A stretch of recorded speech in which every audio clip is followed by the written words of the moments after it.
یہ جو فیملی ہوتی ہے نا، یہ تسبیح کی طرح ہوتی ہے.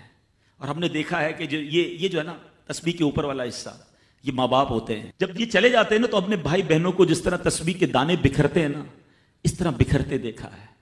جب تک ماں باپ ہیں پہلے تو ان کی برکتیں لینا، اور جب یہ چلے جائیں نا تو یہ دانے بکھرنے مت دینا، جوڑ کے رکھنا اپنی فیملی کو. یہ فیملی یہی تو پیار ہے زندگی میں.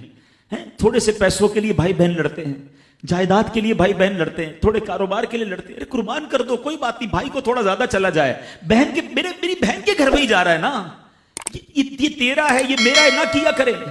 یہ گھر کی محبتیں آپ کو بہت ساری بیماریوں سے بچاتی ہیں. حدیث پاک میں آتا ہے جس کا مضمون ہے جو چاہتا ہے کہ اس کی زندگی میں اضافہ ہو جائے، عمر میں اضافہ ہو جائے، بری موت سے بچے، اسے چاہیے کہ وہ صلہ رحمی کرے. صلہ رحمی کیا ہے؟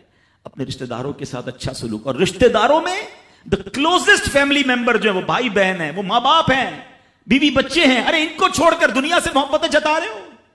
نہیں میرے پیارے اسلامی بھائیوں. تو اپنی بچیوں کے ساتھ اور اپنی بہنوں کے ساتھ بالخصوص اچھا سلوک کرنا ہے. خوش نصیب ہے وہ بھائی جو بہنوں کا مان ہے، خوش نصیب ہے وہ جو والد جو اپنی بچیوں کے ساتھ اچھا برتاؤ کرتا ہے. بہنوں کی دعائیں بھائی کو بہت اوپر لے جاتی ہیں. خوش نصیب ہے وہ بھائی. اچھا ہمارے ایک اور نظام پتہ ہے کیا ہے کہ جب تک ماں باپ کے ساتھ رہ رہے ہیں تو چلے بھائی بہنوں میں پیار ہے. اب بھائی بہنوں میں شادی ہو گئی، سب کی شادیاں ہو گئیں اور ماں باپ چلے گئے، تو اب نارملی لوگ اپنی بہنوں کو اگنور کرتے ہیں. اب یار میں تو اپنی بیوی کو دیکھوں گا، اپنے بچوں کو دیکھوں گا، اپنی کمائی کو دیکھوں گا. نہیں، اب بھائی کا کام ہے کہ وہ والد کا کردار ادا کرے. بہنوں کو یہ احساس دلائے کہ تمہارے ماں باپ چلے گئے ہیں مگر تمہارے بھائی زندہ ہیں. ہر مشکل میں تمہارے بھائی تمہارے ساتھ کھڑے ہوں گے.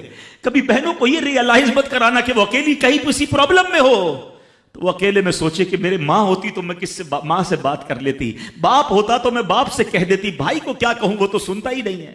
ایسے بھائی آج بھی کہ بہنیں انہیں اپنا دکھ بھی شیئر نہیں کرتی ہیں، بلکہ بھائیوں کو پڑی ہی نہیں ہے بہن کدھر گئی.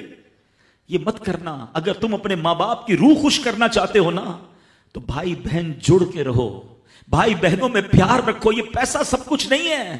ارے جو کچھ میرے پاس ہے اگر میرا بھائی بہنوں پہ خرچ ہو جائے تو اس سے اچھی کیا چیز ہے. یہ یاد رکھے جو سوشل میڈیا پہ ہزاروں فرینڈ بنائے بیٹھے نا کہ میرے 5,000 فرینڈ تو میرے 10,000 فرینڈ، کسی دن بستر پر پڑو گے نا اسپتال میں تو اس بستر کے کنارے تمہیں تمہارے بھائی بہن ہی نظر آئیں گے.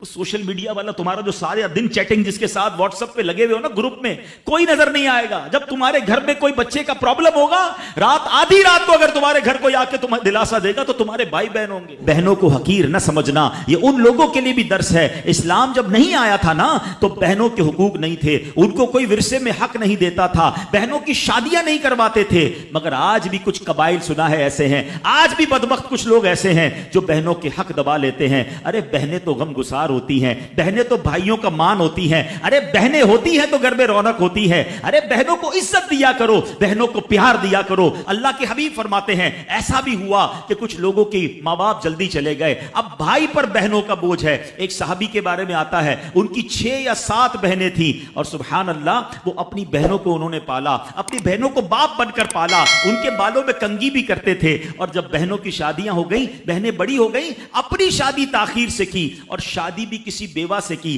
پوچھا گیا کہ کیوں بیوہ سے شادی کی؟ کہا میری بہنوں کو ایک ماں کی حاجت تھی، میں کوئی جوان لڑکی لے آتا تو بہنوں کا کیا ہوتا. اللہ اکبر. یہ صحابہ کا انداز. اور آج جو بہنوں کا حق دباتے ہیں، آج جو بہنوں کو ذلیل کرتے ہیں، نہ